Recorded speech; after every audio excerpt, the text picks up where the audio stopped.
Alright guys, so I should be recording right now. So this is the beginning of your notes. So recall a regular polygon is equilateral and equiangular, so all the sides are the same and all the angles the same.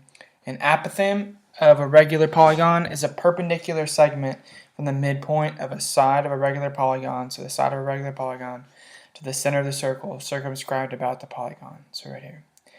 An apothem of a regular hexagon of sides S is indicated by A in the diagram. So like S equals the side of a regular polygon, and then A equals the apothem. So I'm recording this at home, so please give me a little bit of break with the writing here. We're still adjusting to it, right?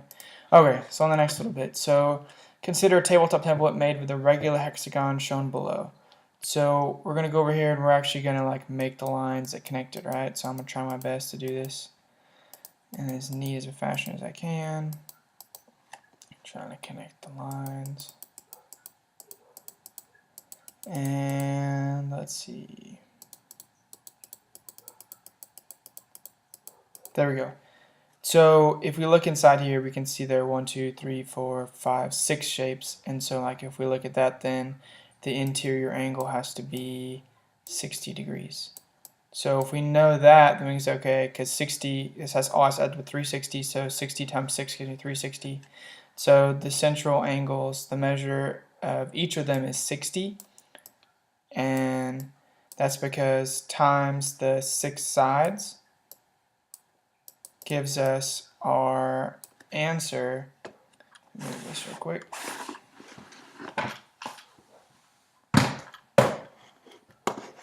The 6 sides equals the 360 degrees, which is one time around the circle. So like one circle. So classify the triangle formed by the radii by their side length and measure to verify your information. So if you look at here, we can say this is 60 degrees, and then from this one we can say these two are the same because we know the radius is the same length, so this is going to equal this and this is going to equal this, and so they're all going to be 60 degrees, right? 60, 60, 60. So in this case it would be an equilateral triangle. Equilateral, put triangle. Cool, got that. How is the apothem of the hexagon related to the triangles formed by the radii? So I'm going to redraw it over here. So here's my apothem that I'm created. That's going to go over here and make a right angle, right? So I'm going to redraw it over here. Redrawing is key. Key. Make sure you always redraw. So this is my angle line, right? And this is half of my S because this whole thing on this side is S. So this is going to be my apothem, which is A.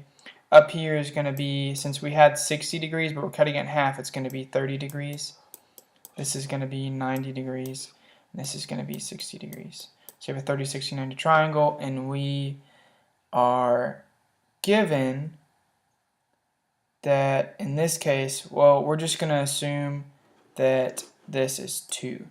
So if this bottom length right here, so this half right here is 2, then what would the apothem be? Well, we can say by across from the 30, that's the x, and across from the 60 is x root 3. So our a in this case is going to be 2 square root of 3. 2 square root of 3. There we go, starting to look better. 2 square root of 3. And so that would be what our apothem is equals over here, right? And so how is the apothem of the hexagon related to the triangles formed by the radii? Well, that would be the height, right? That would be the height. And then the area would, well, you guys know how to find the area. So you guys fill it in yourself. Make sure you put feet squared. And that's where we got the 2 right there. I just forgot to read it out. There's the 4 feet. So whatever you get, feet squared. And then on to the next little bit of notes. So for looking at this, we can kind of draw lines from the points to the center of the circle, right? So I'm drawing from here to here, from here to here, from here to here, all the way over.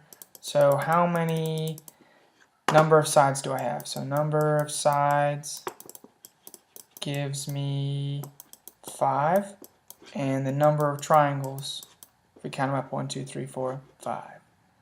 So number of triangles equals 5. So let's test out again. So we're going to go draw our next one. Trying to make them as straight as possible, but it's kind of hard with the mouse and I can't touch the screen.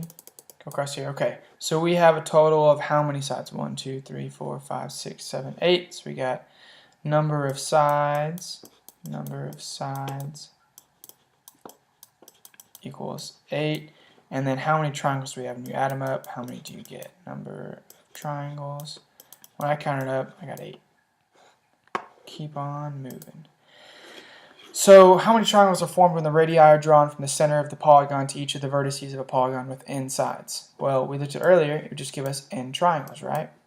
Just going to write n triangles. You can write out the word triangle for it too. And so if we're looking at the center, we would say 360 degrees divided by n. Because that's how many central angles we have, so we have the whole thing equals 360. That would equal the central angle. Central angle. And then we can say that all of the triangles, no matter what, since the radii are going to be going out from both sides, it's going to be an isosceles triangle. Isosceles triangle because the sides are the radii.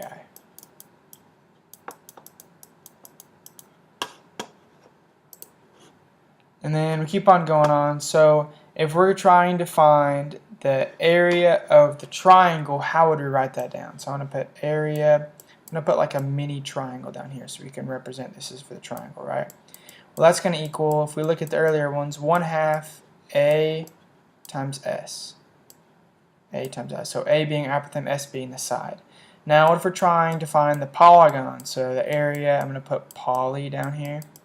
Area of the polygon, sorry, is going to be 1/2 A times S. And then when you think about it, we have that's for our little triangle, right? Well, we have n triangles in there, so I'm going to multiply it by n. N being the number of sides, which is also the number of triangle. And so explain how to determine the perimeter of a polygon, P.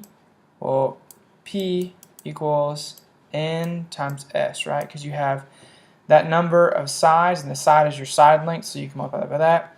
And then the area of our polygon, when we are changing things up, gives us 1/2 A times our big P. Because we can substitute in NS, and this is NS right here. So we can say AP, and that would be our formula right there.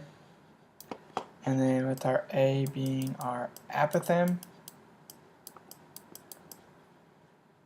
and then our P, our big P, being our perimeter. Perimeter. There we go. Alright, let's keep on moving, guys. So then we have this. So the big thing is to redraw your triangle. Redraw your triangle.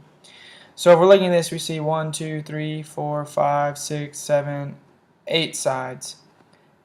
If I'm counting correctly, yep, because we do 360 minus 8. That gives us the interior angle. The measure of PQR right here is going to be 45. 45. So then we're going to redraw this small little triangle. Redraw. So this is my apothem right here. This is my other side. Go over here. So this whole thing was 45. It's going to be half of that. And that's going to give me 22.5.